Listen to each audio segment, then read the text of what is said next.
Abram passed through the land. Abram and his whole tribe, family. He got to know the land, walking, marching. Some might think 30, 40 kilometers per day. I think it was much less.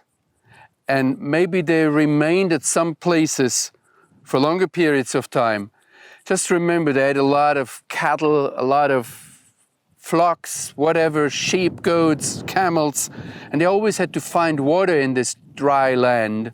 So it might have taken a lot of time until they came to the place Shechem, to the oak of Moreh, to Elon Moreh. We're actually very much in the area here. We have around us oaks, oak trees. They stand here until today.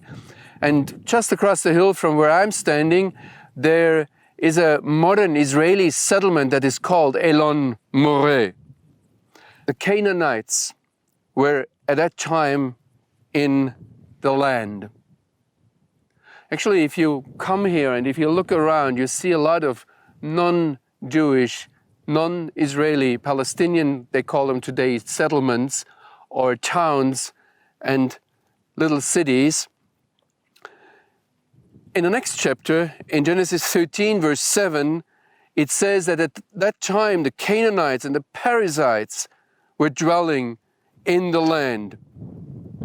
This actually is something that goes throughout the whole of the Bible, that there were always non-Jewish people here living in this land.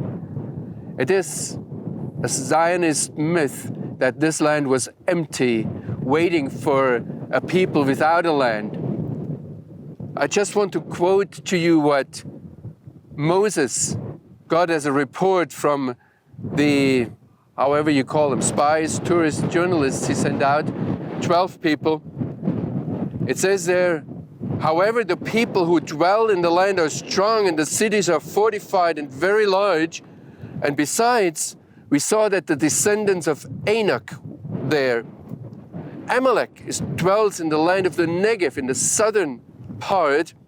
The Hittites, the Jebusites, and the Amorites dwell in the mountains, and the Canaanites settle at the coast along the Jordan. You have a description of the whole land of Canaan, the whole land of Israel, and there were different nations, different peoples groups here. The same was the case when Nehemiah and Ezra returned to the land. It talks about the Canaanite, the Hittite, the Amorite, the Perizzite, the Jebusite, and the Girgashite.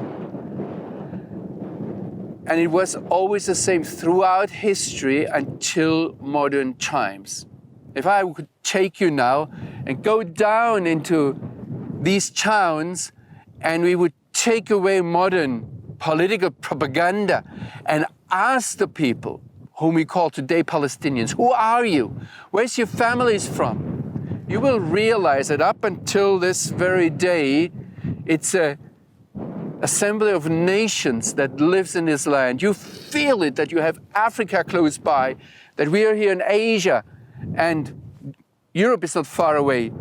It's a mix of people, because people were always coming through, coming and going. And the whole record of the Bible bears testimony to that.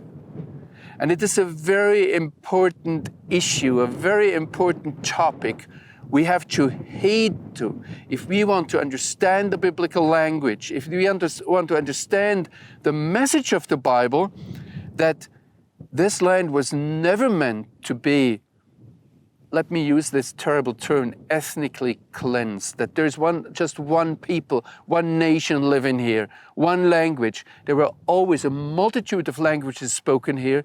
There were always a whole mix of people. Just remember when Jesus moved through here, when he came from Jerusalem and went up to Galilee, whom did he meet here? The Samaritans. They actually themselves, according to the Bible, were a mix of people.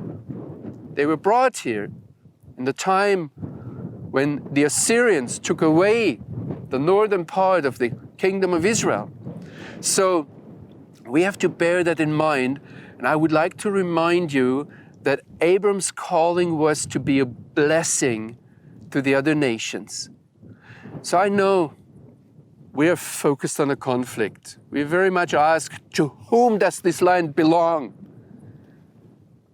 It belongs to God in the end. We'll get to that later. But if we look at reality, there's a mix of people. There's all kinds of nations here. And in this situation, God calls Abram and say, go to this land, get to know it. And it's not just the animals, not just the plants, not just the different climate zones you have here, but it's also the nations of the land that Abram had to get to know.